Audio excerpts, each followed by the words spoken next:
If you want to make sure that you fail your next major exam, you've come to the right place. In this video, I will teach you everything you need to do or not do to ensure that you fail. If the exam you're preparing for is big, make sure that its size is the biggest of your concerns.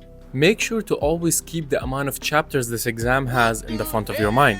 If you let its size constantly intimidate you, then you can have the perfect excuse if you fail the exam. The content is just too long and there's no possible way for me to retain all of it. Don't ever think about breaking the exam into smaller, more manageable parts.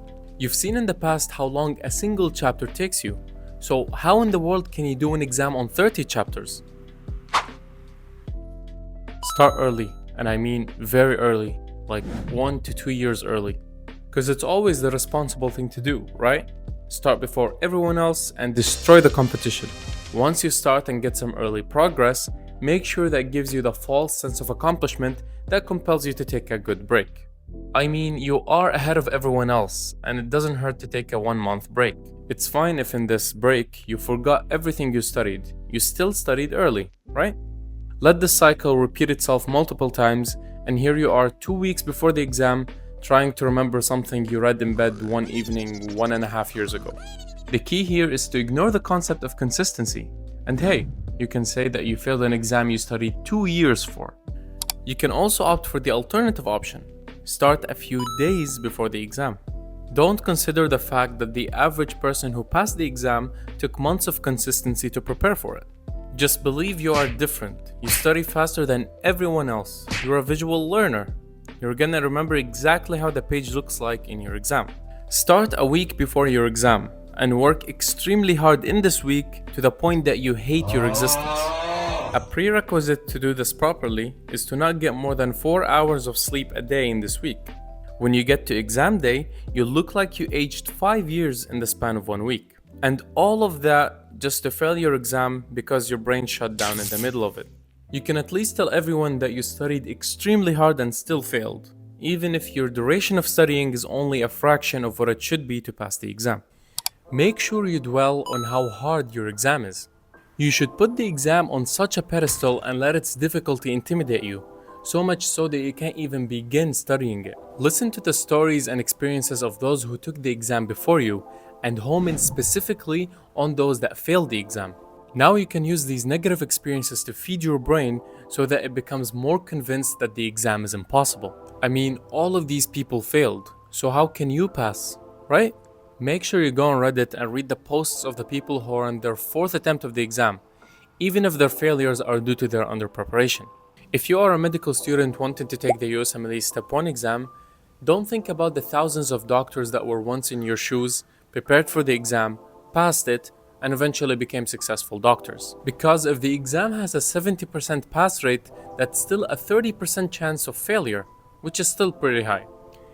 Make use of all existing resources that are made for your exam. At the end of the day, you want to be the most prepared you can be for your exam, so might as well use 10 plus resources to be on top of the game. Again, a very good example is the USMLE Step 1 exam, where you have 5 textbooks, 4 question banks, and 3 flashcard apps.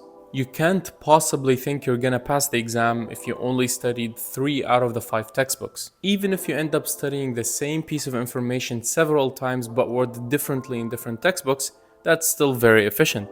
You haven't wasted your time, you just explored different perspectives. Don't just pick a couple of resources and stick to them. What if you missed a fact that could theoretically be the difference between a pass and a fail? Stress the details. Think about it this way.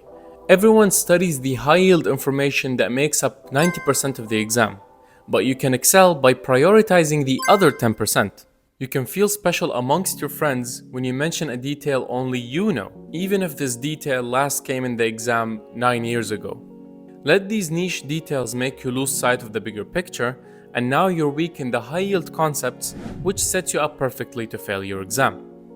Last but not least, exam day. You should go into your exam with no more than 4 hours of sleep and no food in your system. Keep revising outside of your exam hall until its door opens, because you should work hard until the very last minute. When you're outside the exam hall, keep your ears open to what others are revising. When you hear something that you forgot the details of, go into panic mode. Start stressing because this is irrefutable evidence that you will fail the exam. Everyone's knowledge is now superior to yours, and all of the other high-yield concepts you know are now useless. All because a random person mentioned one line you forgot from a 900-page book. That's the end of this video. Thank you guys for watching. This is obviously a sarcastic perspective on the things you shouldn't do when preparing for a big exam. I hope the points I made resonated with someone. The aim of this video was to make you self-aware of some potential mistakes you might be doing in your exam preparation. Let me know what you guys think, and I'll see you later.